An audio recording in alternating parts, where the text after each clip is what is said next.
ko me yayi zafi haka da har ya sa wata mata ta yi wa kanta saki uku? Ita dai wannan mata ta yi wa kanta saki uku ne ta hanyar tura sakon sakin daga wayar mijinta. A yayin da musulunci ya yarda cewa a zamantakewar aure miji ne kadai zai iya furta kalmar saki ga matarsa kuma ta saku, sai gashi wani sabon al'amari ya faru. Domin ko wata balarabiya ce 'yar ƙasar Dubai da ta gaji da zama da mijinta ta yanke hukuncin sakin kanta da wata sabuwar hanya. Balarabiyar ta yi amfani da wayar mijinta ta yi wa kanta saki uku ne a lokacin da take yin bacci. A musulunce aure na mutuwa ne har ya kai ga mace ta fice daga gidan mijinta idan mijin ya furta da bakin shi cewa ya sake ta.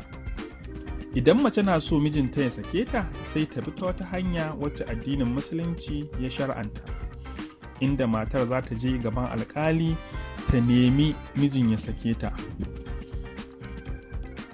Zama da miji mara haƙuri ga mace ba abu bane mai sauki. Hakan ya saka wata balarabiya ta kasa jura zuwa ta nemi kotu ta raba aurensu, ta bi ta wata hanyar ta daban domin kawo ƙarshen auren nasu. Matar ta shafe shekara 3 tana zaune da mutumin wanda kwata-kwata ba ta ƙaunar zama da shi, amma kuma mutumin yaki ya ba ta takardar saki. Hakan ya sa matar ta yi ƙoƙarin yanke hukunci da kanta. Matar ta ɗauki wayar mijinta a lokacin da yake barci, ta tura saƙon saki har sau 3 zuwa ga wayarta. Ta yi nasarar buɗe wayar mijin nata ne ta hanyar amfani da yatsan mijin wurin buɗe ta.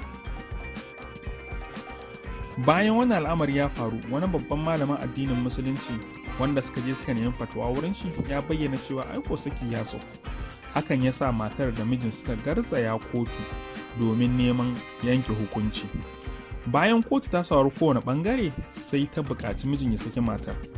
Amma ina, maimakon ya sake ta, sai ya saka shari'a ta yi tsawo da yawa, ya dingi janta. An bayyana cewa mutumin yana yin haka ne domin ƙasƙantar da matar a idon duniya, saboda yana tunanin ita ma wannan kusan ta aibanta shi ne.